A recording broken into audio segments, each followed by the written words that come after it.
මම මොකද කරේ? ගත්ත ලුණු අහුරක් එබුව කටේ. බලන්න පුතේ. කෙන්ඩ පෙරලීම කොහෙන් ගියාද නේ?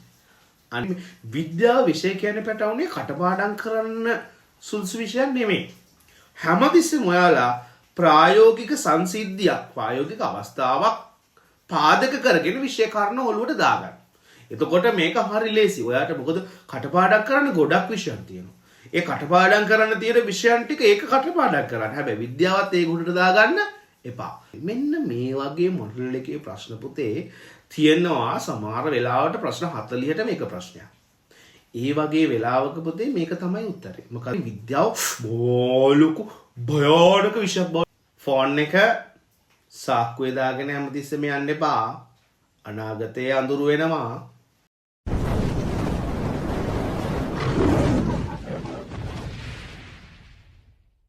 සුබ දවසක් වේවා කියලා ප්‍රාර්ථනා කරනවා මගේ ආදරණීය දූල පුතාලා 11 ශ්‍රේණියේ.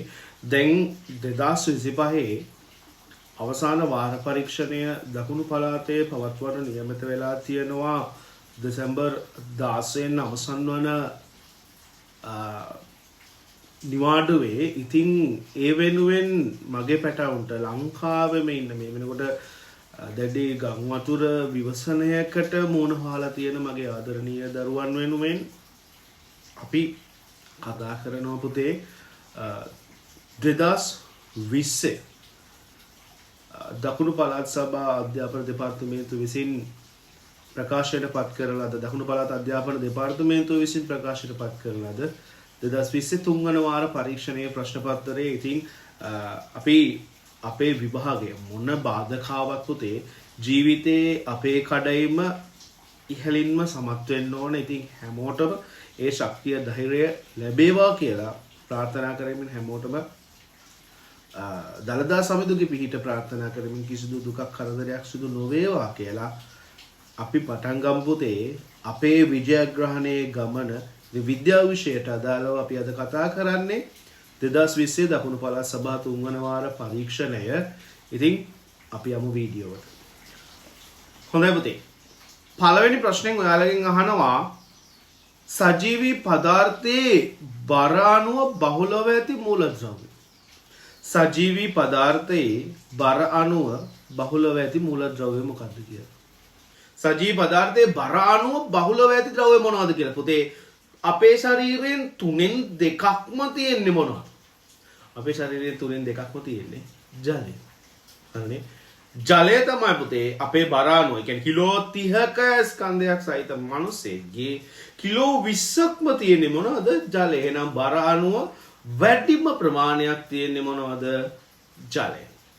ඊළඟට අහනවා ස්වාභාවික බහු අවයවයක් වන්නේ. පුතේ බහු අවයවක ගැන අපේ ළමයි මම හිතන්නේ මේ වෙනකොට කතා කරලා තියෙනවා. ඒක අවයවක දාම ගොඩාක් නැවත නැවත පුනරාවර්තී ලෙස එකතු වීමෙන් පුතේ බහු අවයවක නිර්මාණය වෙනවා. එතකොට මෙන්න මේ අපිට තියෙන ස්වභාවික බහු අවයවයක් තමයි මොනවද? අපිට තියෙනවා සෙලියුලෝස්.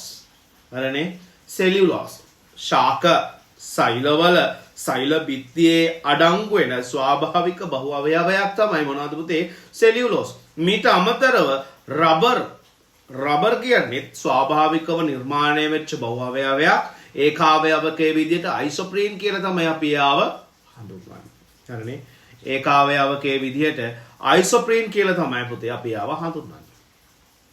ඊළඟට අපි කතා කරනවා තුන්වෙනි ප්‍රශ්නේ. අදිශ රාශියක් වගේ. පුතේ ඔයාලා චලිතය පාඩමේදී 10 වසරේදී ඉගෙන ගන්නවා විශාලත්වයක් ඇති නමුත් නිශ්චිත දිශාවක් නොමැති රාශි. විශාලත්වයක් සහ නිශ්චිත දිශාවක් සහිත රාශි දෛශික රාශි කියලා ඔයාලා හඳුන්වනකොට විශාලත්වයක් ඇති නමුත් නිශ්චිත දිශාවක් නොමැති රාශි අදිශ රාශි කියලා තමයි ඔයාලා හඳුන්වන්නේ. එහෙනම් මෙතන උත්තරය තියෙනවා ප්‍රවේගය, බලය, පීඩනය, විස්ථාපනය. එහෙනම් පුතේ ප්‍රවේගය කියන්නේ දෛශික රාශියක්. බලය කියන්නේ දෛශික රාශියක්. විස්ථාපනය කියන්නේ දෛශික රාශියක්. එහෙනම් පුතේ අපිට පීඩනය ගැන කතා කරද්දී අපි කවදාවත් කියන්නේ උතුරට පීඩනය මෙච්චරයි, දකුණට පීඩනය මෙච්චරයි. අපි මෙතන නිශ්චිත දිශාවක් කියන්නේ නැහැ කවදාවත්. ඒ නිසා පීඩනය කියන්නේ මොන රාශියක්ද? දෛශික රාශියක්. හොඳයි. අපි ඊළඟට බලමු ඊළඟ කතාව මොකද්ද කියලා. දෙක ධන ආරෝපිත අයන අඩංගු වන්නේ පහත කුමන ජලීය ද්‍රාවකයද? පුතේ දෙක ධන අයන ධන දෙක අයන අඩංගු වටේ මොනවද? ඔයාට ආවර්තතාවක් ගෝ මතක් වෙනවා නම් පුතේ ධන දෙක අයන හදන්නේ කවුද? දෙවනි කාණ්ඩයයි. මොකද ධන කියන්නේ ඉලෙක්ට්‍රෝන පිට කරනවා කියන එක. දෙක කියන්නේ පිට කරපු ඉලෙක්ට්‍රෝන ගන්න. එහෙනම් පුතේ අයනයේදී සංකේතයේ දකුණු පස ඉහළ කෙළවරේ තමයි අයනය සඳහන් වෙන්නේ. ඒතකොට ධන කියන්නේ ඉලෙක්ට්‍රෝනය පිට කරනවා කියන එක. දෙක කියන්නේ පිට කරපු ඉලෙක්ට්‍රෝන ගන්න. එහෙනම් ධන දෙක කියන්නේ ඉලෙක්ට්‍රෝන දෙකක් පිට කරා. ඉලෙක්ට්‍රෝන දෙකක් පිට කරන්නේ ඇයි පුතේ? ඉලෙක්ට්‍රෝන දෙකක් වැඩි නිසා. එහෙනම් වැඩි ඒවනේ අපි දෙන්නේ. වැඩි ඒව තමයි අපි දෙන්නේ. එහෙනම් පුතේ කාටද දෙකක් වැඩි? අනේ මැග්නීසියම්ට දෙකක් වැඩි. කැල්සියම්ට දෙකක් වැඩි, බෙරිලියම්ට දෙකක් වැඩි. එහෙනම් ඒගොල්ලෝ දෙවෙනි කාණ්ඩේ ලස්සනට පහලට ඉන්නවා. එහෙනම් බලන්න මෙතන උත්තරේ වාට පේනවා මැග්නීසියම් ක්ලෝරයිඩ්. එහෙනම් හතරවෙනි ප්‍රශ්නෙට උත්තරේ අංක 2 කියලා කියනවා. ඊළඟට අපි කතා කරනවා පස්වෙනි ප්‍රශ්නේ ගැන. ශාක්‍යයක මූල පද්ධතිය නිරීක්ෂණය කර අඳින ලද දල රූප සටහන පහක් දැක්කේ. පුතේ මෙන්න ඔයාලගේ පේපරේ ඔයාලගේ අතේ තියෙනවා නම් ඔයාට පේන්න තියෙනවා මූල පද්ධතිය රූප සටහන. මේ පහත් සඳහන් කුමන ශාකයේ විය හැකිද? පුතේ බලන්නකෝ මේ මොන ශාකයේද? ඔයාට පේනවා මුලේ චූටි චූටි ගැටති ස්වභාවයක් තියෙනවා. එහෙනම් මූල ගැටති තියෙනවා. මූල ගැටති තියෙන ශාක මොනවද? රනිල කුලේ ශාක අපි දන්නවා නිදිකුම්භ. නිදිකුම්භ. එහෙනම් උත්තරය අංක 5ට අංක 3. පස්වෙනි ප්‍රශ්නෙට පිළිතුර අංක 3 කියලා අපිට ගන්න පුළුවන්. ඊළඟට අපේ පැටවු එක්ක අපි කතා කරන්න එනවා පුතේ 6 වෙනි ප්‍රශ්නය.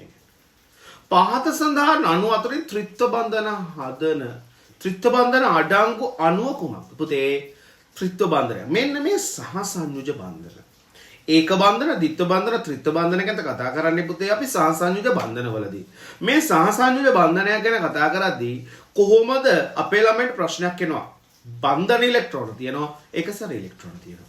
පුතේ මේ බන්ධන ඉලෙක්ට්‍රෝන කොහොමද හොයාගන්නේ? එකසර ඉලෙක්ට්‍රෝන ගාන කොහොමද හොයාගන්නේ? බලමු අපි ඒක. පුතේ අපිට අවශ්‍ය නම් උදාහරණයක් විදියට අපි ඔට්ටුවක් දානම නම් සූදු ක්‍රීඩාවේ දෙනකොට ඔට්ටු දානකොට අපිට ඕන ලක්ෂයයි නම් රුපියල්. අපි ලක්ෂ 2ක් දානවද? නෑනේ. අපිට ලක්ෂයක් අවශ්‍ය නම් අපි දාන්නේ කීයද රුපියල්? ලක්ෂයමයි. හැබැයි මොඩ වැඩේ කරන්න එපා. ලක්ෂ 2ක් දාන්න එපා ලක්ෂයක් ඕන එකට. හරිනේ? ඒ නිසා පුතේ ලක්ෂයක් අපි දානවා නම් අපිට ලක්ෂයක් ඕන නම් අපි දාන්නේ ලක්ෂයයි. ඒ වගේ තමයි පුතේ සහසංයුජ බන්ධනවලදී පරමාණුවට අවශ්‍ය අවසාන කවචයේ ඉලෙක්ට්‍රෝන අෂ්ටකය හදාගන්නනේ මේ සෙල්ලම් ඔක්කොම. අපි බැඳීම් ඇති කරගන්නේ ඇයි? අපිට සර්ව සම්පූර්ණව ජීවත් වෙන්න. අපිට සැප සම්පත් සහිතව හරි ලස්සනට ජීවත් වෙන්න. ඉතින් මේ කතාවේදී බන්ධන හදන්නේ පරමාණුත් තමන්ගේ අවසාන කවච ඉලෙක්ට්‍රෝන ටික හුවමාරු කරගන්නේ අඩුවේව ගන්නේ වැඩියේව දෙන්නේ තමන්ගේ අවසාන කවචයේ ඉලෙක්ට්‍රෝන අෂ්ටකය සම්පූර්ණ කරගන්න. එහෙනම් පුතේ මට ඉලෙක්ට්‍රෝන 3ක් අඩුයි නම් තමයි මම බන්ධනයේට ඉලෙක්ට්‍රෝන 3ක් දීලා ණයට ඉලෙක්ට්‍රෝන 3ක් දීලා සහසංයුජ බන්ධන කියන්නේ පුතේ හවුලේ තබා ගන්න බන්ධනේ. එතකොට ඒක ණයටනේ දෙන්නේ. හරිනේ? එතකොට මෙන්න අපි සහසංයුජ බන්ධන හදන්න හවුලේ තබා ගන්න දෙන්න ඉලෙක්ට්‍රෝන ගන්න තීරණය කරන්නේ කොහොමද? කොච්චර මදිද කියන එක මත පදනම් වෙලා. එහෙනම් පුතේ නයිට්‍රජන් ඉලෙක්ට්‍රෝන දෙනවා නම් ඉලෙක්ට්‍රෝන 3ක් දෙන්න ඕන. එයා පස්වෙනි කාණ්ඩේ නිසා. ඔක්සිජන් දෙනවා නම් ඉලෙක්ට්‍රෝන 2ක් දෙන්න ඕන. එයා 6 වෙනි කාණ්ඩේ නිසා. යට 6ක් තිබ්බට 2ක් මදි. හැබැයි ක්ලෝරින් ෆ්ලෝරින් දෙන්නේ එක ඉලෙක්ට්‍රෝනයයි. මොකද එයාට එක ඉලෙක්ට්‍රෝනයයි මදි. එතකොට ඉතිරි ඉලෙක්ට්‍රෝන මගේ පැටව මොනවද? එකසර ඉලෙක්ට්‍රෝන. ඉතිරි ඉලෙක්ට්‍රෝන එකසර ඉලෙක්ට්‍රෝන. එහෙනම් ඒවා ලස්සනට යුගල වශයෙන් එක තැනකට ගොනු කරන්න. ලස්සනට ඔයාට බන්ධන සටහන ඇවිල්ලා තියෙනවා. තිත් කතිර සටහන ලස්සනට ඇවිල්ලා තියෙනවා. ලුයිස් සටහන ඔයාට ඇවිල්ලා තියෙනවා. ලුයිස් තිත් සටහන ඔයාට අඳින්න පුළුවන් මේ විදියට. හරි ලේසි පුතේ විද්‍යාව. එහෙනම් පුතේ මෙතන එහෙනම් බන්ධනයට දෙන්නේ ඉලෙක්ට්‍රෝන 3යි නම් ඉලෙක්ට්‍රෝන 3ක් දෙනකොට අනිත් කෙනත් ඉලෙක්ට්‍රෝන 3ක් දීලා බන්ධනය හැදෙනවා මොකද්ද? ත්‍රිත්ව බන්ධන. එහෙනම් නයිට්‍රජන් නේද මෙතන ත්‍රිත්ව බන්ධනයක් හදන්න ඕන. මොකද එයාට තමයි 3ක් අඩු උනේ. 3 අඩු උනේ කාටද? නයිට්‍රජන්ට. හරිනේ? 3 අඩු උනේ නයිට්‍රජන්ට. එහෙනම් වැඩේ පැහැදිලි අපේ පැටවුන්ට නයිට්‍රජන් තමයි අපේ පිළිතුර වෙන්න ඕන. ඊළඟට මගේ පැටවු එක්ක අපි එනවා 7 වෙනි ප්‍රශ්නෙට. ස්නායුක සමායෝජනයට අදාළ කෘත්‍යමය ඒකකය. පුතේ 7 වෙනි ප්‍රශ්නේ ස්නායුක සමායෝජනයට අදාළ කෘත්‍යමය ඒකකයේ මේ ක්‍රියාව සිදු කරනවට අපි කියනවා මොකද්ද? ප්‍රතීක ඡාපය කියලා. කෘත්‍යමය ඒකකයේ මේ කෘත්‍යයන් ඉටු කරගන්න කොහොමද ස්නායු සම්බන්ධ වෙන්නේ, අවයව සම්බන්ධ වෙන්නේ සටහන ප්‍රතීක ඡාපය. ඒක තමයි පුතේ කෘත්‍යමය ඒකකය. හරිනේ? ප්‍රතීක ඡාපය තමයි ස්නායුක සමායෝජනයේ මොන ඒකකයේද? කෘත්‍යමය ඒකකයේ කෘත්‍ය සිදු කිරීමට අවශ්‍ය විස්තරේ. හරිනේ? රයිට්. එහෙනම් අපි 8 වෙනි ප්‍රශ්නයට එනවා. 2.8 ඉලෙක්ට්‍රෝන වින්‍යාසයක් ඇත්තේ පහත් සඳහන් කුමන අයනය? පුතේ මේ පරමාණු ගැන නෙමෙයි කතා කරන්නේ. 2.8 කියන්නේ පුතේ ඒක උච්ච වායු කාණ්ඩයේ ඉන්නේ. අවසාන කවච ඉලෙක්ට්‍රෝනට සම්පූර්ණයිනේ. එහෙනම් අපි බලමු එයා ඉලෙක්ට්‍රෝන දෙකක් කීයක් දීලාද නැත්නම් කීයක් අරගෙනද මේ 8 හදාගෙන තියෙන්නේ කියලා බලන්න. පළවෙනි උත්තරේ තියෙන ලිතියම් ධන. ලිතියම් වල ඉලෙක්ට්‍රෝන වින්‍යාසය තිබ්බේ 2.1. 2.1. එතකොට එයාට කවදාවත් 8ක් හදන්න බෑ. බෙරිලියම් එයාගේ ඉලෙක්ට්‍රෝන වින්‍යාසය 2.2. එයාට කවදාවත් 8ක් හදන්න බෑ. මැග්නීසියම් එයා 2.8.2. බලන්නමයි පුතේ එයා 2.8.2 අවසාන කවච ඉලෙක්ට්‍රෝන 2යි ඒ දෙක දුන්නා. ඒ නිසා ධන 2 අයනය හැදුනා. ඔයාට පිළිතුරේ තියෙනවා ධන 2 අයනය කියලා. එහෙනම් එයා තමයි දෙකක් පිට කරලා 2.8 කියන ඉලෙක්ට්‍රෝන වින්‍යාසයේ ස්ථායි අවස්ථාවට පත් උනේ. එහෙනම් පැටවුනේ 8 වෙනි ප්‍රශ්නට උත්තරය අංක 3 කියලා අපිට එනවා. කෙන්ඩා පෙරලීම. මේකට කෙන්ඩා කියනවා මට මතක් වෙන්නේ අපේ කොණ්ඩාරගේ සර්. කෙන්ඩා පෙරලීමට හේතු වන්නේ පහත කුමන මූලද්‍රව්‍ය වුණතාවයද? කෙන්ඩා පෙරලීමට හේතු වන්නේ පහත කුමන මූලද්‍රව්‍යද පුතේ? සමහර වෙලාවට මගේ පැටවුන් රෑ නිදාගෙන ඉඳ එකපාරට කකුල බදාගෙන නැගිටිනවා. මොකද මේ කෙන්ඩ පෙරලිලා. සමහර වෙලාවට එක දිගට පීනගෙන යනකොට එක දිගට ඇවිදුවගෙන යනකොට පුතේ කෙන්ඩ පෙරලෙනවා. හරිනේ? ඉඳලා එක තැන ඉඳලා මහන්සි වෙලා කකුල් දෙක වැඩ කරනකොට කකුලේ කෙන්ඩා පේශිය පෙරලෙනවා. කෙන්ඩා පේශිය. එතකොට මොකක්ද ඒකට හේතුව? හේතුව තමයි පැටවුනේ. මොකද්ද? සෝඩියම් මූලතාවය. සෝඩියම් මූලතාවය. මම පොඩි කතාවක් කියන්න. දවසක් පුතේ මම කැම්පස් යන කාලේ යාළුවෝ ටිකත් එක්ක පාසල් කාලේ මිතුරොත් එක්ක නඩේ ගියන්න අපි සූදානම් වුණා පුතේ ශ්‍රීපාදේ කරුණා කරන්න. ඉතින් මම බෑග් එක ලකලෑස්ති කරලා පිටත් වෙන්න විනාඩි කිහිපයකට කලින් අපේ අම්මා චූටි පාර්සල් එක දාලා ලුණු ටිකක් දුන්නා. මට එකපාරට ඒක මොකද්ද කියන එක අවබෝධ වුණේ නැහැ. මේකේ ලුණු අවශ්‍ය වුණොත් ප්‍රයෝජනෙට ගන්න කියලා අපේ අම්මා මගේ බෑග් එකේ එළියෙම පොකට් එකේ දැම්මා. ඉතින් බුදු සරණයි කියලා අපි සිරිපා කරුණා කරගෙන යනකොට මහගිරි දබේ නගිද්දී පුතේ එක යාළුවෙක්ගේ කෙන්ඩ පෙරළුණා. මට නම් මෙතනින් එහාට යන්න බෑ කියලා ප්‍රකාශයක් ඉදිරිපත් කරා. පුතේ මට මතක් වුණා 10 ශ්‍රේණියේ අපේ පැටවුන්ට කියලා දෙනවා.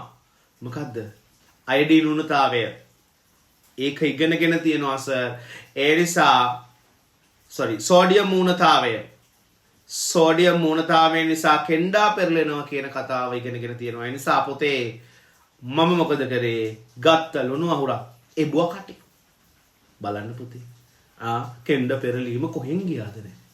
අනේ බුදු සරණයි කියලා අපි අපේ ගමන ලස්සනට අවසන් කරා. ඉතින් බලන්න මේ විෂය අපි හැමතිස්සෙම පුතේ පාවිච්චි කරනවා. ඉතින් තව දවසක් යාළුවෝ ටිකත් එක්ක සර්වේෂස් විද්‍යාලයේ මම ඉගෙන ගත්තේ. ඉතින් සර්වේෂස් එකේ රෝඩ් ෂෝ එක තිබුණා. ඉතින් අපේ කණ්ඩායමත් වාහනේ නැගලා ගියා. ඉතින් ඒ වෙලාවේ තව යාළුවෙක්ගේ කෙන්ඩ පෙරළුණා. ඉතින් මට ටක් ගාලා මතක් වුණා මගේ පැටවුට මම උගන්වනවා මොනවාද සෝඩියම් මූණතාවය නිසා කෙන්ඩ පෙරලෙන්න පුළුවන් කියලා. ඉතින් ආවා එහා පැත්තේ ගෙදරින් ටක් ගාලා ලුණු සුට්ටක් ඉල්ල ගත්තා. ඒ යාළුවට දුන්නා. විනාඩි 10යි ගියේ නැවත යථා තත්ත්වයට පත් වුණා. ඉතින් ඒ නිසා ඔයාට හදිසි අවස්ථාවකදී මුහුදේ පීන ඉද්දි පුතේ කෙන්ඩ පෙරළුණොත් ඔන්න ලුණු වතුර ටිකක් බය වෙන්න එපා. හරිනේ? නිසා පුතේ සෝඩියම් මූණතාවය නිසා තමයි මේ කෙන්ඩා පෙරලීම සිද්ධ වෙන්නේ. ඒ නිසා ඕක මතක තියාගන්න. මේ විද්‍යාව විෂය කියන්නේ පැටවුනේ කටපාඩම් කරන්න සුදුසු විෂයක් නෙමෙයි. හැමතිස්සෙම ඔයාලා ප්‍රායෝගික සංසිද්ධියක්, ප්‍රායෝගික අවස්ථාවක් පාදක කරගෙන විෂය කාරණා ඔළුවට දාගන්න. එතකොට මේක හරි ලේසි. ඔයාට මොකද කටපාඩම් කරන්න ගොඩක් විෂයන් තියෙනවා. ඒ කටපාඩම් කරන්න තියෙන විෂයන් ටික ඒක කටපාඩම් කරන්න. හැබැයි විද්‍යාවත් ඒ ගුණට දාගන්න එපා. කටපාඩමෙන් තොර තාර්කික ඉගෙනුම. එහෙනම් අපේ පැටවුවෙක් එනවා 10 වෙනි ප්‍රශ්නෙට. හොඳයි. ඔන්න 10 වෙනි ප්‍රශ්නේ තියෙන්නේ පුතේ විස්ථාපන කාල ප්‍රස්ථාරයක්. මම හිතනවා මේ වෙනකොට ඔයාලගේ අතේ දැන් මේ ප්‍රශ්න පත්‍රය ඇති කියලා. ඉතින් පහළ ඩිස්ක්‍රිප්ෂන් එකේ සර් දාලා තියන්නම්. ඉතින් අලුතෙන් සම්බන්ධ වෙච්ච දරුවෙක් නම් channel එකට පුතේ subscribe කරලා තියාගන්න.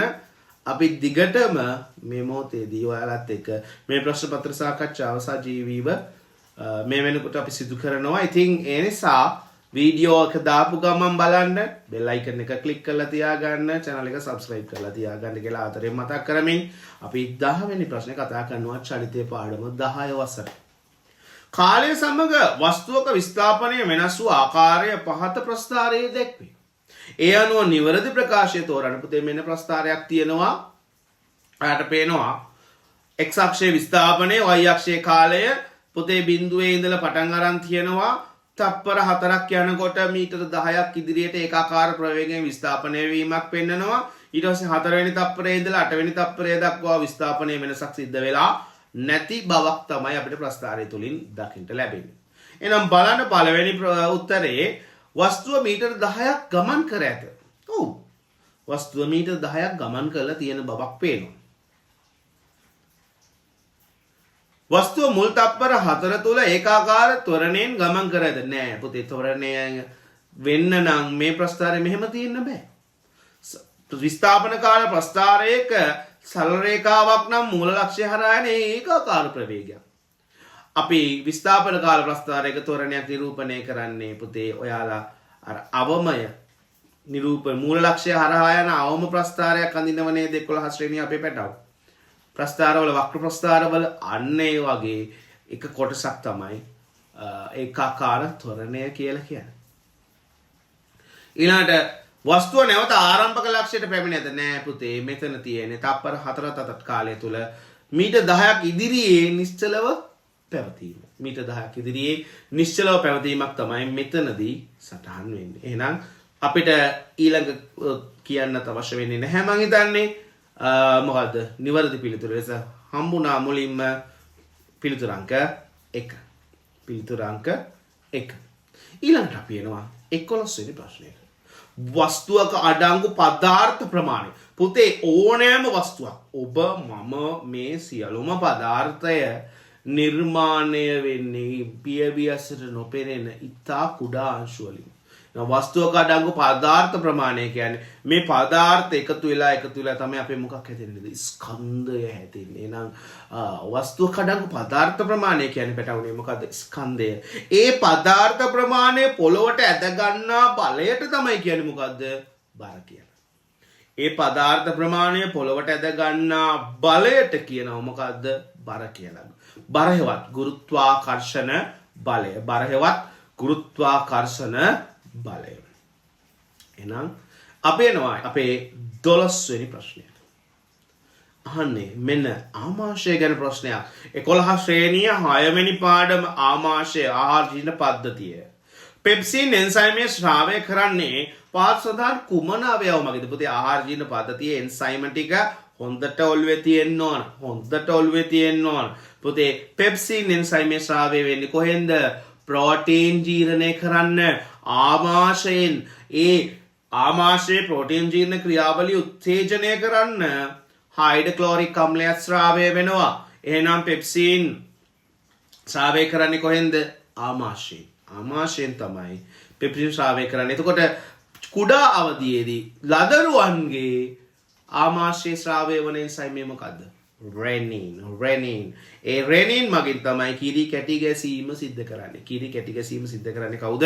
රෙනින් මගින්. ඊළඟට අපි කතා කරනවා 13 වෙනි ප්‍රශ්නය. දුබල අම්ලයක ජලීය ද්‍රාවණයක් සම්බන්ධ සත්‍ය ප්‍රකාශ. පුතේ අපි 7 වසරේදී ඇඹුල් ಜಾති අම්ල කියලා කිව්වා. ඉතින් හැම එකෙම රස බලන්න ගියොත් මොකෝ වෙන්නේ? ඒ තමයි සමහර වෙලාවට අපේ අවසාන රස බැලිල්ල. ඒ නිසා අපි රස බලන්න යන්නේ නැහැ ගොඩක් දේවල් වල.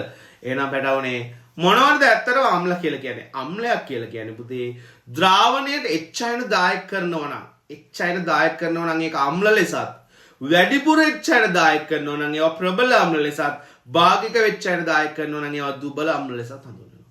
එතකොට කවුද භස්ම කියලා කියන්නේ? භස්ම කියලා කියන්නේ මගේ පැටවුනේ ද්‍රාවණයට OH ඍණායන දායක කරනවා නම් එයාලට තමයි කියන්නේ මොනවාද? භස්ම කියලා. ප්‍රබල වශයෙන් හොඳටම දෙනවා නම් OH අයන ඒවට කියනවා ප්‍රබල භස්ම කියලා. භාගික OH අයන දායක කරනවා නම් ඒවට කියනවා කවුරු කියලාද? දුබල භස්ම කියලා. දුබල භස්ම කියලා. ප්‍රබල භස්ම, දුබල භස්ම, ප්‍රබල අම්ල, දුබල අම්ල. මතකයි මගේ පැටවුන්ට. එහෙනම් බලන්න මෙතන අපි වාක්‍ය 4 උත්තර 4 කියවමු. අයනීකරණයේ නො අම්ල අණු ඇත. එහෙනම් ඒවා දුබල අම්ල බලමු. ඒක හරි නේද? අයනීකරණයේ නො හරිනේ. අයනීකරණයේ නො අම්ල අණු ඇත. මොකද හැම හොඳින් අයනීකරණය වුණොත් මොකද වෙන්නේ?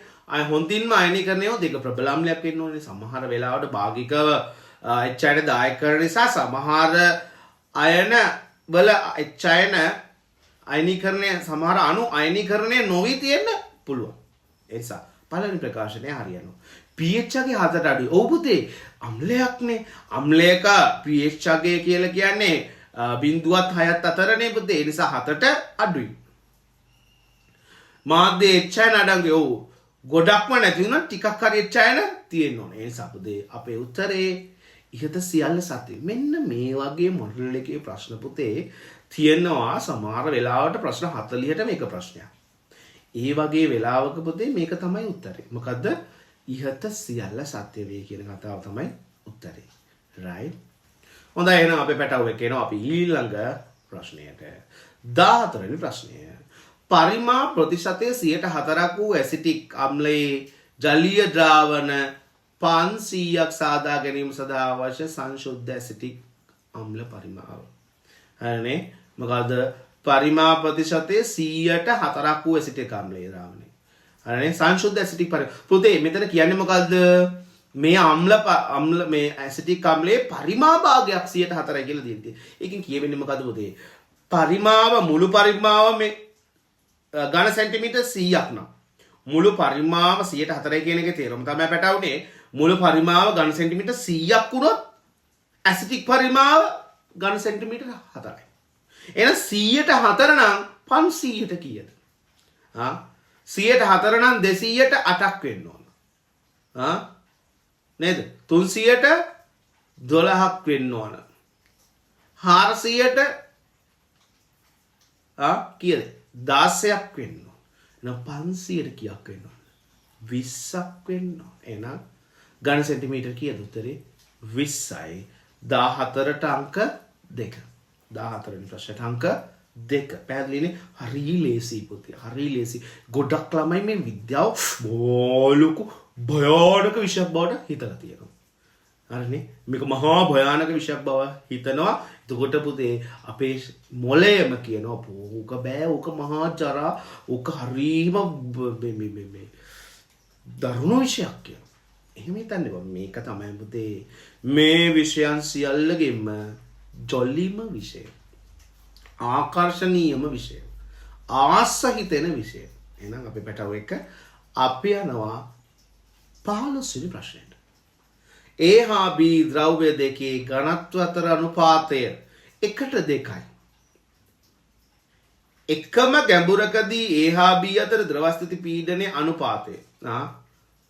පුතේ ඝනත්ව අතර අනුපාත 1:2 නම් එකම මට්ටමේදී එතකොට P සමාන h/g තමයි ඔයාලට මතක් වෙන්න ඕනේ. එහෙනම් ද්‍රව ස්ථිති පීඩනයට ඝනත්වයේ අනුලෝමව සමානුපාතිකයි. නේ? එතකොට ඝනත්වය පළවෙනි එකේ 1යි නම් දෙවෙනි එකේ 2යි නම් පුතේ මොකද වෙන්න ඕන පීඩනයත්? ඝනත්වය වැඩි වෙනකොට පීඩනයත් E හා සමානුපාතිකව වැඩි වෙන්න ඕනේ නං. හරිනේ 15 වෙනි ප්‍රශ්නෙට උත්තරය අංක 1 1ට 2ම තමයි. මොකද පීඩනය ඝනත්වයට අනුලෝමව සමානුපාතිකයි. අනුලෝමව සමානුපාතිකයි. වැඩි තේරුණා නේද? right. හොඳයි එහෙනම් අපේ පැටව එක අපි එනවා 16 වෙනි ප්‍රශ්නෙට. බාහිර දැක්වෙන ප්‍රකාශ අතරින් අසත්‍ය ප්‍රකාශය අහන්න. පුතේ වාෂ්පශීලී නොවන සංඝටක මිශ්‍රණයක් වෙන් කිරීමට වර්ණලේඛ ශිල්පීය ක්‍රමයේ භාවිතාවේ. ඔව් ඒක හරි. වාෂ්පශීලී නොවන සංඝටක වෙන් කිරීම සඳහා අපි භාවිත කරනවා වර්ණලේඛ ශිල්පීය ක්‍රමය. ඊළඟට මැණික් ගැරීමේදී සංඝටක වල ඝනත්වයේ වෙනස භාවිතා කරේ. ඔව් පුතේ ඝනත්ව වෙනස මත පදනම් වෙලා තමයි මැණික් ගරන්නේ. මොකද right ඒ ඝනත්ව වෙනසමකින් තමයි ඒ ක්‍රියාවලිය සිද්ධ වෙන්නේ. හැබැයි කුරුඳු තෙල් නිස්සාරණය සඳහා භාගික ආසවන ක්‍රමය නෙමෙයි භාවිත කරන්නේ. බොර තෙල් නිස්සාරණයට බොර තෙල් වලින් කනිජ වෙන් කරගන්න තමයි පුතේ අපි භාගික ආසවන කුලන භාවිතා කරන්නේ. එහෙනම් කුරුඳු වලින් කුරුඳු තෙල් නිස්සාරණය කරන්න අපි හුමාල ආසවන ක්‍රමය තමයි භාවිත කරන්නේ. එහෙනම් අසත්‍ය ප්‍රකාශය වෙන්නේ 16ට පිළිතුරු අංක 3. 16ට පිළිතුරු අංක 3. ඊළඟට එනවා 17 වෙනි ප්‍රශ්නේ. වායුගෝලයට කාබන් ඩයොක්සයිඩ් මුදාහරණ ක්‍රියාවලියක් නොවන්නේ පුතේ ඉන්ධන දහනයෙන් අපි ළමයි දන්නවා ඉන්ධන දහනයේදී කාබන් ඩයොක්සයිඩ් සහ ජල වාෂ්ප පිට වෙනවා කියලා. ශ්වසනයේදීත් පුතේ කාබන් ඩයොක්සයිඩ් සහ ජල වාෂ්ප පිට වෙනවා. වියෝජනයේදීත් පුතේ මොකද වෙන්නේ? කාබන් ඩයොක්සයිඩ් සහ ජල වාෂ්ප පිට වෙන්න පුළුවන්. හරිනේ? right කාබන් ඩයොක්සයිඩ් පිට වෙන්න පුළුවන්. හැබැයි පුතේ ප්‍රභා සංශ්ලේෂණයේදී මොකද වෙන්නේ? කාබන් ඩයොක්සයිඩ් පිට වෙනවද? ලබා ගන්නවද? ලබා ගන්නවා. ලබා ගන්නවා. එහෙනම් 17 වෙනි ප්‍රශ්නෙට පිළිතුරු අංක 4. right එහෙනම් අපි යනවා 18 වෙනි ප්‍රශ්නෙට. න්‍යෂ්ටියක් නොමැති සෛලමින් කුමක්ද? පුතේ න්‍යෂ්ටියක් නැත්තේ කාටද? ඉස්සෙල්ලාම තියෙන කෙනාට. කාටද? රතු රුධිර සෛල. එයාගේ කාර්යය මොකද්ද? එයා ද්‍රව්‍ය පරිවහනය කරනවා. ඒ නිසා එයාට ලොකු ඉඩක් ඇතුලේ තියෙන්න ඕන. ඒ නිසා එයාට න්‍යෂ්ටියක් නැහැ. එයාගේ කතාව තමයි එයාට දීලා තියෙනවා රූට් එක, බස් රූට් එක දීලා තියෙනවා. මොකද්ද? කොතනින්ද ඔක්සිජන් ගන්නෙ? කොතෙන්ටද දෙන්නේ? එයා අවශ්‍ය ඔක්සිජන් ටික පරිවහනය කරලා නැවත කාබන් ඩයොක්සයිඩ් ටික අරගෙන පෙනහලට මෙනවා. එයාගේ රූට් එක ඕකයි. පෙනහැල්ලේ ඉඳන් සෛල වලට, සෛල වලින් ඉඳන් පෙනහැල්ලට. ඕක තමයි රූට් එක.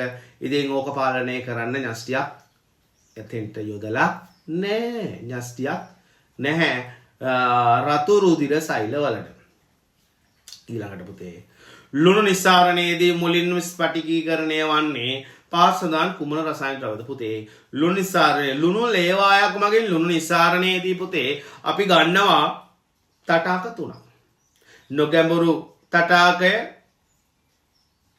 ඊළඟට මධ්‍යස්ථ තටාකය සහ කුඩා තටාක. නොගැඹුරු විශාල තටාකය, මධ්‍යස්ථ තටාකය සහ කුඩා තටාකය.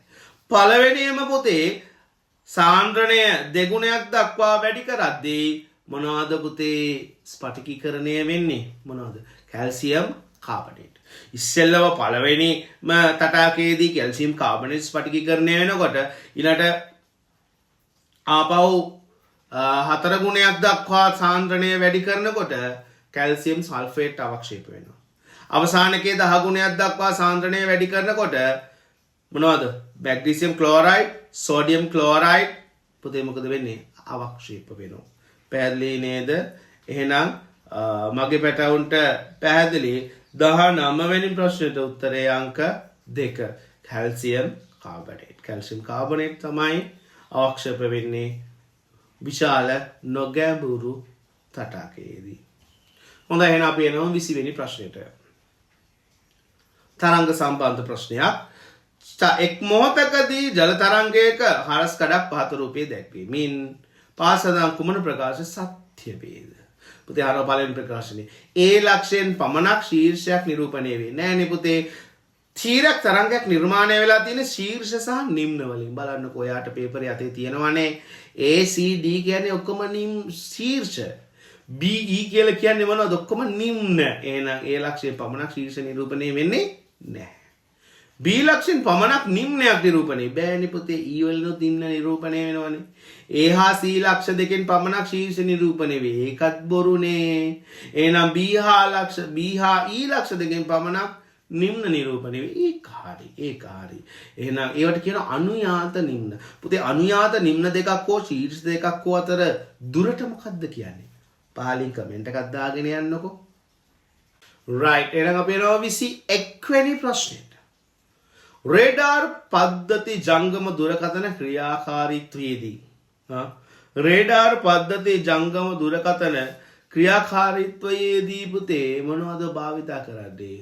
ජංගම දුරකථන වලට පාවිච්චි කරනවා පුතේ මොනවද? ශුද්‍ර තරංග. රේඩාර් වලට ජංගම දුරකථන වලට පාවිච්චි කරන්නේ ශුද්‍ර තරංග. ඒවා අපිට අහිත කරයි. වදභාවය ඇති වෙන්නත් පුළුවන්. ඒ නිසා පුතේ ෆෝන් එක කොට්ටයට දාගෙන නිදාගන්න එපා.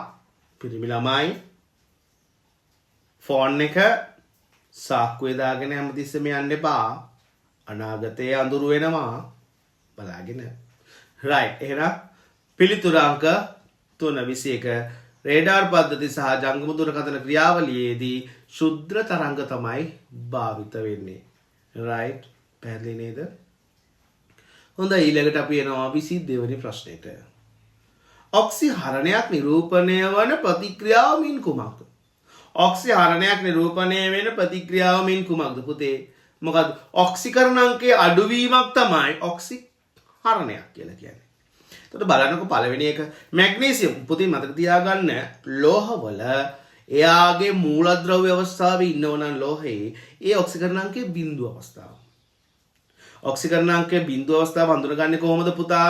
මූලද්‍රව්‍ය වල ලෝහවල එයාගේ මූලද්‍රව්‍ය විදියට ස්වභාවිකව ඝන තත්ත්වයේ ඉන්නව නම් ලෝහය එයා ඉන්නේ එයාගේ ඔක්සිකරණ අංකයේ බිඳුව අවස්ථාවේ. අලෝහවල කොහොමද ඔක්සිකරණ අංකයේ බිඳුව හඳුනාගන්නේ? අලෝහ බොහොමයක් පුතේ වායුමය අවස්ථාවේ ඉන්නේ. ඒ නිසා ස්වභාවිකව වායුමය අවස්ථාවේ ඉන්නව නම් අලෝහ ඒ ඉන්නේ එයාගේ ඔක්සිකරණ අංකයේ බිඳුව අවස්ථාවේ. ඕනෑම ලෝහයක් හෝ අලෝහයක් එයාගේ ස්වාභාවික අවස්ථාවේ ඉන්නව නම් ඒ ඔක්සිකරණ අංකය බිඳුව අවස්ථාව. එහෙනම් ඔක්සිහරණය බලන්නකෝ ඍණ 1 ඉඳලා දෙවෙනි උත්තරේ. පළවෙනි උත්තරේ බිඳුවේ ඉඳලා ධන 2ට යනවා. ඒතකොට ඔක්සිකරණය. දෙවෙනි උත්තරේ ඍණ 1 ඉඳලා බිඳුවට යනවා. ඔයා නිකිල රේඛාව ගණිතයේ ඇඳලා බලන්න. ඍණ 1 ඉඳලා බිඳුවට ආවත් ඔක්සිකරණය වැඩිවීමක්. ඍණ 1 ඉඳලා ඒත් බිඳුවට යනවා. තුන්වෙනි උත්තරේ ක්ලෝරින්. ඒකත් ඔක්සිකරණයක්. හැබැයි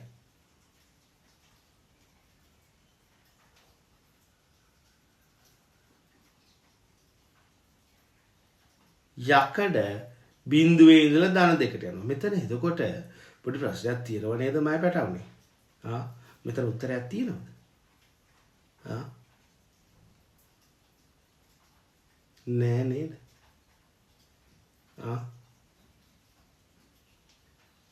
right.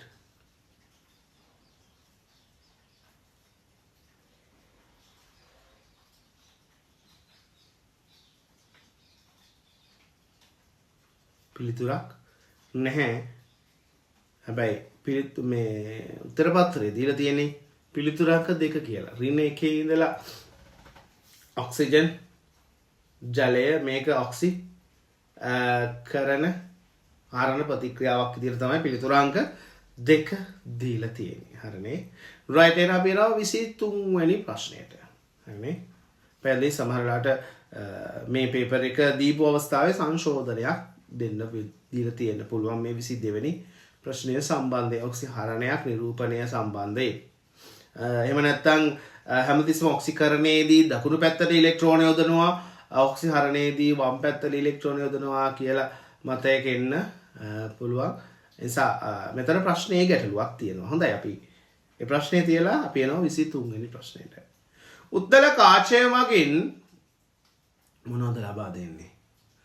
අතාත්වික ප්‍රතිබිම්බ පමණක් ඇති වෙන්නේ නෑ පුතේ. උත්තර කාචය මගින් අතාත්වික ප්‍රතිබිම්බයක් ලබා දෙන්නේ එකම එක අවස්ථාවක විතරයි. මොකද්ද? ඒ ප්‍රකාශ කේන්ද්‍රයත් නාභියත් අතර වස්තුවක් තියෙන අවස්ථාවේ විතරමයි අතාත්වික ප්‍රතිබිම්බය ලබා දෙන්නේ. අනිත් හැම අවස්ථාවකම තාත්වික ප්‍රතිබිම්බ තමයි ලබා දෙන්නේ. තාත්වික ප්‍රතිබිම්බ පමණක් ඇති වේ. ඒකත් වැරදි. අතාත්වික ප්‍රතිබිම්බෙකුත් ලබා දෙන අවස්ථාවක් තියෙනවා. විශාල ප්‍රතිබිම්බ ඇතිවන විට ඒවා උඩුකුරු වේ. අතාත්වික නම් තමයි විශාල ප්‍රතිබිම්බ උඩුකුරු වෙන්නේ. හැබැයි යටිකුරු ප්‍රතිබිම්බ ඇතිවන විට ඒවා තාත්විකයි. ඔව් හැම තිස්සෙම උත්තර කාශයක යටිකුරු ප්‍රතිබිම්බ ඇතිවන හැම මොහොතකම මොනවාද? ප්‍රතිබිම්බය තාත්විකයි. ප්‍රතිබිම්බය තාත්විකයි. එහෙනම් පිළිතුර අංක 4. 24. ආහාර ගිලීමේදී ශ්වසන මාර්ගය තුළට ආහාර ගොලි ඇතුළු වීම වළක්වන්නේ කවුද? පුතේ අපිජීවිකාව. අපිජීවිකාවෙන් තමයි ශ්වාසනාලය ආවරණය කරගෙන තියාගෙන ඉන්නේ ආහාර ශ්වාසනාලයට ඇතුළු වීම වළක්වන. පුතේ ඔයාලා අහලා තියෙනව නේද කන වෙලාවට කතා කරන්න එපා කියලා. ඇයි කන වෙලාවට කතා කරන්න එපා කියලා කියන්නේ මගේ පැටවුනේ? පුතේ කන වෙලාවට කතා කරොත් තමයි එයාට හිතා ගන්න බැරි වෙනවා. මෙයාට දැන් කතා කරන්න දීලා අපි ජීවිකාව විවෘත කරලා තියෙනවද? අර කෑම එක බඩට දා ගන්නවද? එතකොට මොකද වෙන්නේ? අපි මෙහෙන් කෑම එක ගිලිනවා, දිවෙන් පිටිපස්සට තල්ලු කරලා දෙනවා. මෙන්න ග්‍රසනිකාවෙන් බල්ලම් බයිනකොට අපි කතා කරන්න හදනවා. ඒත් එක්කම අන්න පුතේ අපි ජීවිකාවත් ඇරෙනවා. එතකොට මොකද වෙන්නේ? බත් ඇටයක් දෙකක් වැරදිලා ශ්වාසනාලයට යන්න පුළුවන්. ඒ නිසා තමයි පැටව කියන්නේ කන වෙලාවට කතා කරන්න එපා කියලා. ඒ පුරුද්ද හොඳ නෑ. හැබැයි පුතේ ඔයා ආහාර ටික අන්න ස්රෝතය ඔස්සේ නැත්නම් ගලනාලය ඔස්සේ පහළට යන වෙලාවට කතා කරා කියලා කිසි ප්‍රශ්නයක් වෙන්නේ නැහැ. අර අපි ජීවිකාව පාස් කරනකම් පරිස්සමෙන් ඉන්න. තේරුණානේ? පැහැදිලිද? එතකොට අපි ටෙස්ට් කරලා බලමුද කොහොමද මේ වැඩේ සිද්ධ වෙන්නේ කියලා. ඔයාලා මෙහෙම උගුරට අත තියා ගන්නකො මෙහෙම. කෙල චුට්ටක් ගිලින්. දැනෙනවද මේ ශ්වාසනාලය ඉහළට එනවා?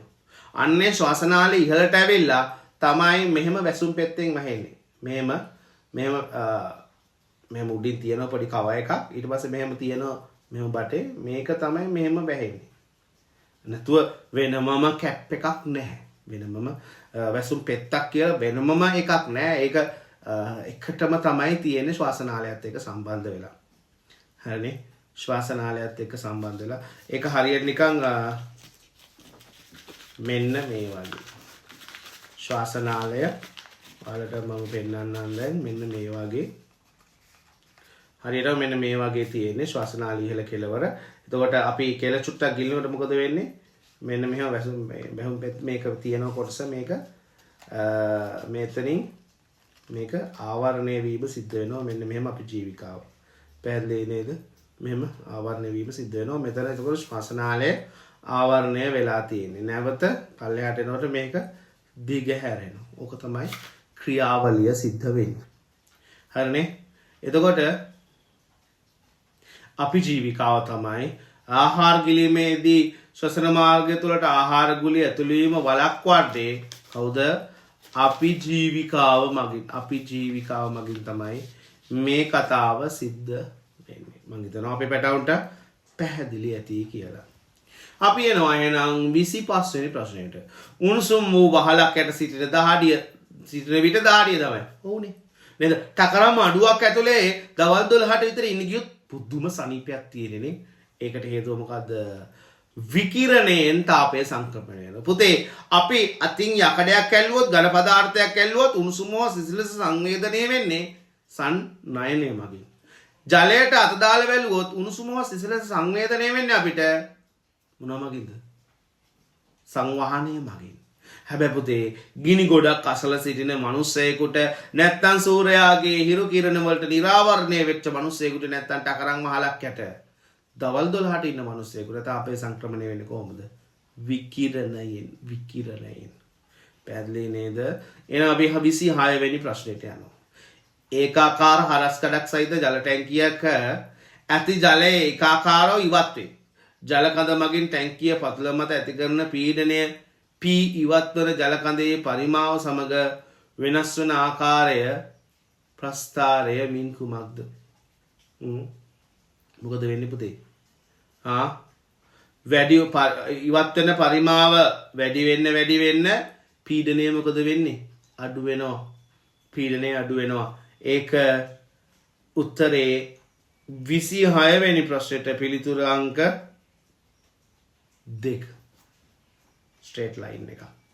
පිළිතුරු අංක 2 හරනේ. පැහැදිලිනේ. 26 වෙනි ප්‍රශ්නෙට පිළිතුරු අංක 2. හොඳයි 27 වෙනි ප්‍රශ්නේ.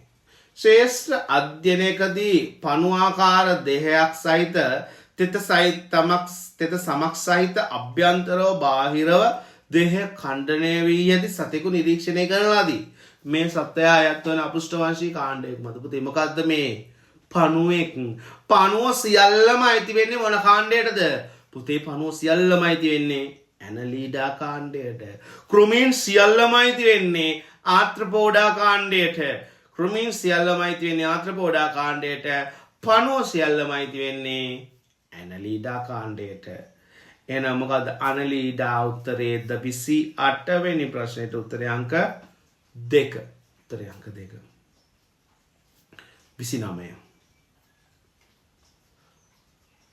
පහත පරිපතේ A හා B මගින් සර්ව සම වියලි කෝෂ දෙකක් දැක්වේ. C මගින් ඩයෝඩයක් දැක්වේ. පරිපතය තුලින් ගලන විද්‍යුත් ධාරාව උපරිම වන්නේ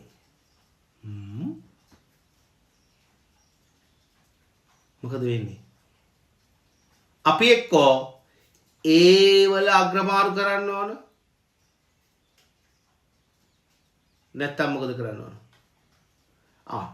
මේක උපරිම වන්නේ කොහමද? ඩයෝඩය පෙරනඹුරු වෙන්නත් ඕන. එහෙනම් ඩයෝඩේ ඇනෝඩයට ධනාග්‍රය සම්බන්ධ වෙන්න ඕන. දැනට පුතේ ඩයෝඩ් එකේ ඇනෝඩයට ධනාග්‍රය සම්බන්ධ වෙලා තියෙන මොන කෝෂයේද? A කෝෂයේ. එහෙනම් අපි මොකද කරන්න ඕන? A කෝෂය එහෙම තියන්න ඕන. ඒ නිසා මාරු කරන්න ඕන මොන කෝෂයේද? B කෝෂය. ඒ නිසා ඩයෝඩය තුලින් ධාරාව ගලන්න නම් ඩයෝඩය පෙරනඹුරු වෙන්න නම් ඇනෝඩයට ඩයෝඩේ ඇනෝඩයට ධනාග්‍රය සම්බන්ධ වෙන්න ඕන කෝෂයේ. ඒ නිසා තව දීප්තිය වැඩි කරන්න නම් අනිත් කෝෂයේ ධනාග්‍රය ඇනෝඩයට සම්බන්ධ වෙන්න ඕන.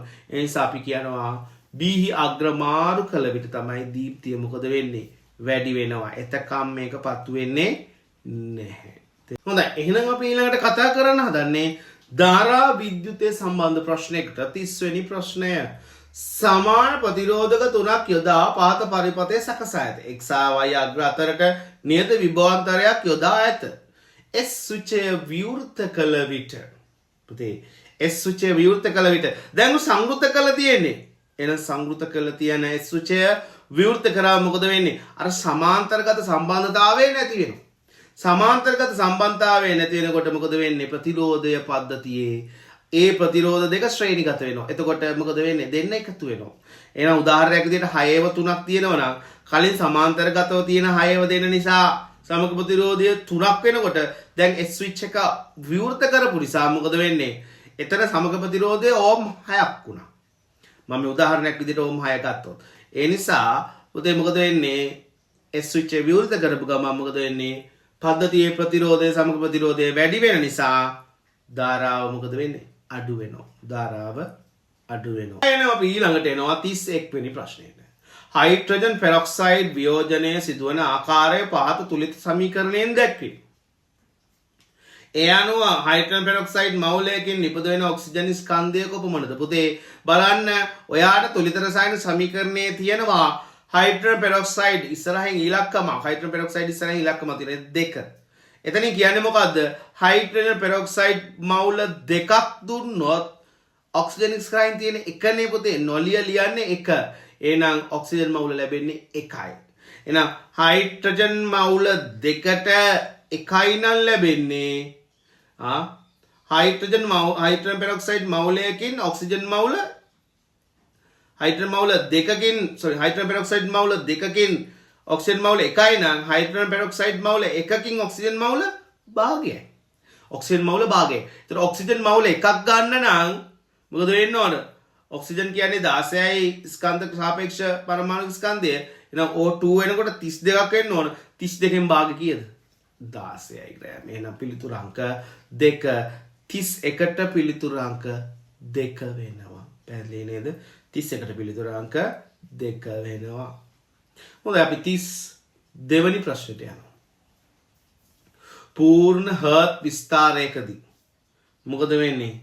පූර්ණ හර්ට් විස්තාරයකදී ද්විතුණ්ඩ කපාට වැසේ, ත්‍රිතුණ්ඩ කපාට විවෘත වේ, අඩසඳ කපාට විවෘත වේ, අඩසඳ කපාට වැස්සේ. එනම් පුතේ 32 වෙනි ප්‍රශ්නෙට මොකද වෙන්න ඕන? පූර්ණ හර්ට් විස්තාරයකදී ඔක්කොම වැහෙන්න ඕන. එතකොට නේ පුතේ ඔක්කොම කියන්නේ අඩසඳ කපාට වැහෙන්න ඕන. එතකොට තමයි පද්ධතිය සංවෘත වෙන්නේ. එතකොට තමයි දැන් බැලුමක් උනත් පුම්බලා විස්තරණය කරලා කට ගෙට ගැහුවේ නැත්තම් මොකද වෙන්නේ?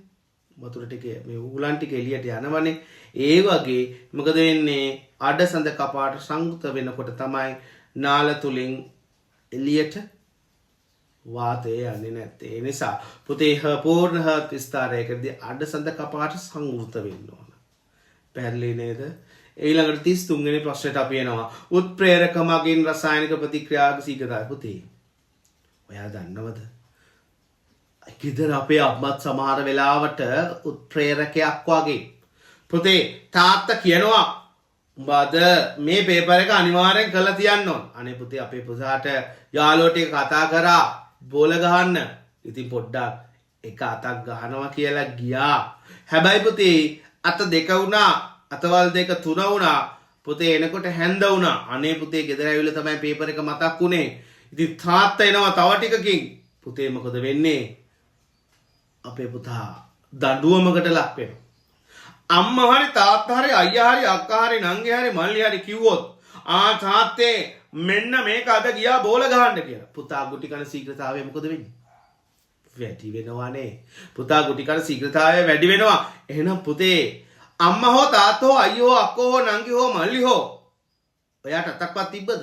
ඔයාට එක ගුටියක් ගැහුවද? ඔයාට නිය පිටින් පාරක් ගැහුවද? නෑ. හැබැයි ඔයා ගුටි කන ශීඝ්‍රතාවය වැඩි කරා ඒගොල්ලෝ. එහෙනම් පුතේ අන්න ඒ වගේ ප්‍රතික්‍රියාවේදී වේ නොවන නමුත් ප්‍රතික්‍රියාවක ශීඝ්‍රතාවය වැඩි කරනු ලබන ද්‍රව්‍යවල අපි හඳුන්වනවා මොනවා කියලාද? උත්ප්‍රේරක කියලා. තේරුණා නේද? ඔය වගේ වෙලාවට තමයි අම්මා උත්ප්‍රේරකයක් වෙන්නේ. අම්මා සමහර වෙලාවට ප්‍රතිරෝධකයකුත් වෙනවා. පුළුවන් නම් හොයලා බලලා කියන්න. අම්මා ප්‍රතිරෝධකයක් වෙන්නේ මොන අවස්ථාවද කියලා පාලින් කමෙන්ට් එකක් දාන්නකෝ. right. එහෙනම් අපි එනවා අපේ උත්ප්‍රේරක ප්‍රශ්නෙට. උත්ප්‍රේරක මගින් රසායනික ප්‍රතික්‍රියාව ශීඝ්‍රතාවය මොකද කරන්නේ? වැඩි කරනවා. උත්ප්‍රේරක මගින් රසායනික ප්‍රතික්‍රියාවක ශීඝ්‍රතාවය වැඩි කරනවා. right. වැඩි කරනවා. 34 වෙනි ප්‍රශ්නය. ආමාශය තුලදී ආහාරයේ යාන්ත්‍රික ජීර්ණය සිදුවේ. ආමාශය යාන්ත්‍රික ජීර්ණය සිදුවන්නේ කවුරු මගින්ද පුතේ? ආමාශයේ යාන්ත්‍රික ජීර්ණය සිද්ධ වෙන්නේ පුතේ ආමාශයේ සිද්ධ වෙනවා ක්‍රමාකුංචන චලන. ක්‍රමාකුංචන තරංග පුතේ ආමාශයේ මෙහෙම පැද්දෙනකොට කන්න හිතෙනවා කියලා ආමාශයත් පුතේ ක්‍රමාකුංචන තරංග දක්වනවා. ඒ නිසා පුතේ යාන්ත්‍රික ජීර්ණයේ ක්‍රියාවලිය ආහාර ආමලසය කොටස් කුඩා කැබලි බවට පත් වෙලා ආමාශය පුරාම පැතිර යාමේ ඒ යාන්ත්‍රික ජීර්ණ ක්‍රියාවලිය සිද්ධ වෙන්නේ කවුරු නිසාද? ක්‍රමාකුංචන තරංග නිසා. right. පැහැදිලි නේද?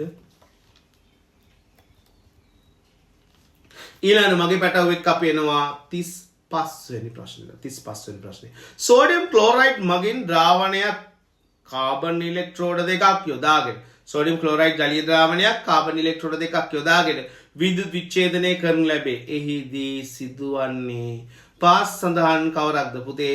සෝඩියම් ක්ලෝරයිඩ් ජලීය ද්‍රාවණයක් නම් මොකද වෙන්න ඕන? ජලීය ද්‍රාවණයකදී හයිඩ්‍රජන් පිට වෙනවා මොන අග්‍රේන්ද? ඍණාග්‍රේන්.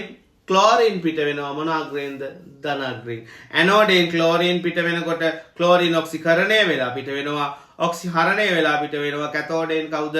හයිඩ්‍රජන්. එහෙනම් ඇනෝඩේ අසලින් හයිඩ්‍රජන් වායු බුබුලු පිට වේ. වැරදි.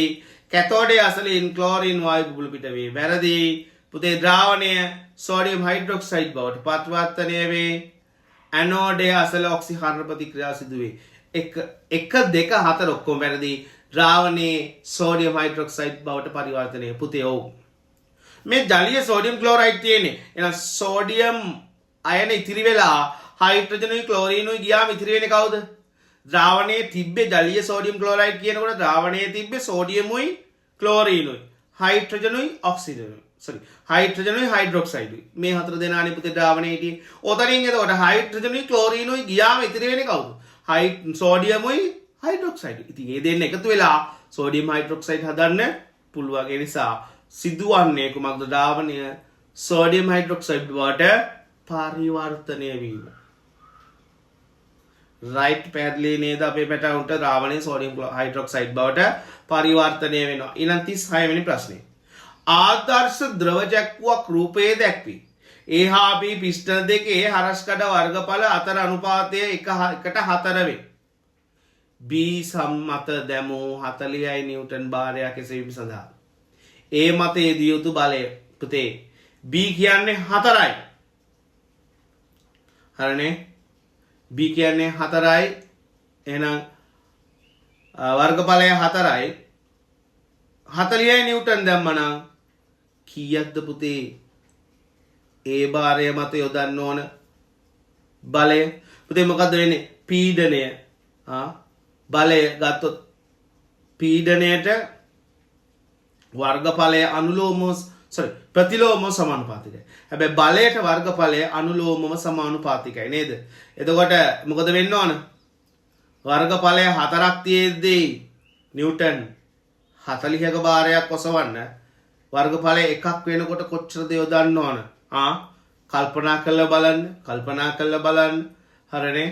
රයිට් පැහැදිලි නේද? පිළිතුර අංක 4. 4ට 40 නම් 1ට 10යි නිව්ටන්. 4ට 40 නම් 1ට 10 අනුලෝමව සමානුපාතික වෙනවා. වැඩි වෙනකොට වැඩි වෙනවා, අඩු වෙනකොට අඩු වෙනවා. හොඳයි. ඉතින් අපි එනවා අපේ පැටවුව එක්ක 37 වෙනි ප්‍රශ්නය සම්බන්ධ සාකච්ඡා කරන්න. පුතේ මේ වෙනකරුත් ඔයාලා අපිත් එක්ක සම්බන්ධ වෙලා ඉන්නවා නම් අපේ channel එක subscribe කරන්න, bell icon එක click කරලා තියාගන්න. ඉදිරියේදීත් ඔයාලට ලස්සන වීඩියෝ ගොඩක් අපි අරන් එනවා. ප්‍රශ්න පත්‍ර සාකච්ඡා කිරීම ගොඩක් අපි අරන් එනවා. ඉතින් ඒ නිසා විද්‍යාව විෂයට ඒ සාමාර්ථයක් ලබා ගන්න අපේ පැටවුන්ට හැකි වේවා කියලා ප්‍රාර්ථනා කරමින් අපි කතාව ඊළඟට ආයත ආරම්භ කරනවා 37 වෙනි ප්‍රශ්නයට. ජලය නැටීම හා සම්බන්ධ පහත කුමන ප්‍රකාශ අසත්‍ය වේද? වායුගෝල පීඩන එකේදී සෙල්සියස් අංශක C උෂ්ණත්වයේදී සිදුවේ. ඔබදේ ජලය නටන්නේ වායුගෝලීය පීඩන එකේදී සෙල්සියස් අංශක 100ට. ඔයා නුවරඑළිය බණ්ඩාරවැල පැත්තට ගියොත් මොකද වෙන්නේ? මේ පීඩනය වායුගෝලීය එකට වඩා අඩු වෙනවා. ඒ නිසා ඔයාට දැක ගන්න පුළුවන් සෙල්සියස් අංශක 98 දී වගේ වතුර නටන්න ගන්නවා. එන පළවෙනි එක සත්‍යයි. සුළඟේ වේගය ඊට බලපායි. පුතේ ජලය නැටීමට සුළඟේ වේගය බලපානවද? නැහැ. හැබැයි ජල පෘෂ්ඨයේ කැළඹීම බලපානවා. ශබ්දය නිරීක්ෂණය කරන්න අපිට පුළුවන් නේද? සූ සද්දයක් එනවනේ නේද? එහෙනම් හැබැයි සුළඟේ වේගය බලපාන්නේ නැහැ ජලය නැටීමට. ඒ නිසා 37 වෙනි ප්‍රශ්නෙට පිළිතුරු අංක 2 වෙනවා. 38 වෙනි ප්‍රශ්නේ. පරිසර දූෂණයේ වක්‍ර බලපෑමක් වන්නේ මින් කවරක්ද? පරිසර දූෂණයේ වක්‍ර බලපෑමක් වන්නේ මින් කවරක්ද? පුතේ බලන්න පළවෙනි ප්‍රශ්නේ. ගෝලීය උණුසුම ඉහළ යාම. ගෝලීය උණුසුම ඉහළ යාම කොහොමද පුතේ? පරිසර දූෂණයට බලපාන්නේ නැහැනේ. ප්‍රබල රසායනික දූමිකා ඇතිවීම. හැබැයි පුතේ පරිසර දූෂණයට වක්‍ර බලපෑමක් ඇති කරන්නේ මොකද්ද? ජීවීන්ට ජනාවාස අහිමි. අරවා ඍජු බලපෑම් ඇති කරනවා නේද? ගෝලීය උණුසුම ඉහළ යාම පරිසර දූෂණයට ඍජු බලපෑමක් ඇති කරනවා. ප්‍රබල රසායනික දූමිකා ඇතිවීම, ඕසෝන ස්තරය හායනය වීම මේවා ඍජු බලපෑමක් ඇති කරනවා. වක්‍ර බලපෑමක් විදියට අපිට ගන්න පුළුවන්. ජීවීන්ට වාසස්ථාන අහිමි නිසා මොදෙන පරිසර දූෂණයට වක්‍ර බලපෑම් ඇති කරනවා. 39 වෙනි ප්‍රශ්නේ. ශක්ති නැත්නම් ද්‍රව්‍ය කළමනාකරණයේදී ප්‍රතිචක්‍රීකරණය වැදගත් මූල ධර්මයකින්. ප්‍රතිචක්‍රීය කිරීම වැදගත්. ඊට අදාළ වන්නේ පහතේ සඳහන් ඒවායින් කුමක්ද? 39 වෙනි ප්‍රශ්නේ බලන්නකෝ. ප්‍රතිචක්‍රීකරණයේ ක්‍රියාවලියේදී වැදගත් වෙන්නේ මොකද්ද? ආලෝකකරණයට LED පහන් භාවිතය. ඒකට ප්‍රතිචක්‍රීකරණයට වැදගත් වෙනවද? නෑනේ. හැබැයි ඉවතලන අභ්‍යන්තර පොත්වලින් කඩදාසි නිෂ්පාදනය අභ්‍යාස පොත්වලින් නේද? ඉවතලන අභ්‍යාස පොත්වලින් ආයේ අපි කඩදාසි නිර්මාණය කරනවා නම් ඒක මොකද්ද? ප්‍රතිචක්‍රීකරණයක්. ඔයාලගේ ගෙදර එනව නේද බෝතාල් පත්තරේ කියලා. එයාලා පුතේ අපේ වීදුරු බෝතල් ටික අරගෙන යනවා. අරගෙන ගිහලා මොකද කරන්නේ? උණු කරලා අලුතෙන් ප්‍රතිචක්‍රීකරණය කරලා අලුත් වීදුරු භාණ්ඩ නිෂ්පාදනය කරනවා. ඒක ප්‍රතිශක්තිකරණය. හැබැයි පොලිතින් පරිභෝජනයේ වැළකීම එක නේද? ඔයාලට මතකයි ප්‍රතිචක්‍රීකරණය එන්නේ අපේ 4R සංකල්පයෙන්. reuse, reduce, recycle, replace නේද? එතකොට අපි ඉවතලන අභ්‍යාස පොත් වලින් කඩදාසි නිෂ්පාදනය කරනවා කියන්නේ ඒ අභ්‍යාස පොත අරගෙන අලුතෙන් ආයි වෙනමම කඩදාසි නිෂ්පාදනය කිරීම. ඒක රීසයිකල්. පොලිතින් පරිභෝජනය වැළැක්වීම රිඩියුස් අඩු කරනවා. ස්වාභාවික නිවසේ වාතනය වීමට සැලැස්වීම. මේවා මොනවද 4R සංකල්පේ නම් උත්තරේ ද්‍රව්‍ය කළමනාකරණයේදී ප්‍රතිචක්‍රීකරණයට අදාළව අපිට ගන්න පුළුවන් උත්තරේ අංක 2 39ට. මේ 2020 කියන්නේ පුතේ කොවිඩ් වසංගතයේ කාලය කරපු පේපර් එක. ඒ නිසා COVID-19 ගැන ප්‍රශ්නයක් අහලා තියෙනවා 40 වෙනි ප්‍රශ්නයේ විදියට COVID-19 දෙවන රැල්ල ශ්‍රී ලංකාවේ වඩාත් අවදානම් සහිතව ඉතා වේගයෙන් පැතිරෙන බව මාධ්‍ය මගින් දිනපතා නිවේදනය කරයි. ආසාදිතයෙකු වීමෙන් වැළකී සිටීම සඳහා අනුගමනය කළ යුතු හොඳම ආකාරය මෙන් කුමක්ද? මොකද්ද පුතේ උත්තරේ? සමාජ දුරස්ථභාවය පවත්වාගෙන. ඔව් මීටරේ පරතරය පවත්වාගෙන අපි සමාජ දුරස්ථභාවය තියාගෙන තමයි අපි වැඩ කටයුතු කරේ. සමාජයේ නිරාවරණය වන හැම විටම මුහුණු ආවරණය පැළඳෙනවා. අපි එළියට යනවා නම් අනිවාර්යයෙන්ම මාස්ක් එක දාගෙන ගියේ. සංචරණය හැකිතාක් සීමා කරනවා. අපිට අනවශ්‍ය විදියට අපිට එළියට බහලා යන්න බෑ. අපිට අනවශ්‍ය විදියට හැසිරෙන්න බෑ පාරේ පොදු ස්ථානවල. ඒවා අපි හැමදෙස්සෙම අවම කරගත්ත ඒ දවස්වල. එහෙනම් මෙතන උත්තරය ඉහත සියල්ලම. ඉහත සියල්ලම තමයි මෙතන නිවැරදි පිළිතුර වෙන්නේ. ඒ නිසා ඔන්න අපි එහෙනම් අද කතා කරා 2020 දකුණු පළාත් සභා ප්‍රශ්න පත්‍රයේ MCQ කෙටි ප්‍රශ්න 40. ඉතින් ඒ නිසා මේ ගැටලු තියෙනවා නම් අපේ පැටවුන්ට පහලින් කමෙන්ට් එකක් දාන්න පුළුවන්. channel එක subscribe කරලා තියාගන්න. අපි ඊළඟට ළඟදිම අරගෙන එනවා මේකේ structured paper එකේ පිළිතුරු ටික. ඒ නිසා හැමෝටම පරිස්සමෙන් ඉන්න ඕනේ. එහෙනම් හැමෝටම දළදා සමිඳු පීඨ ප්‍රාර්ථනා කරමින් මම නතර වෙනවා. හැමෝටම තෙරුවන් සරණයි පුතේ.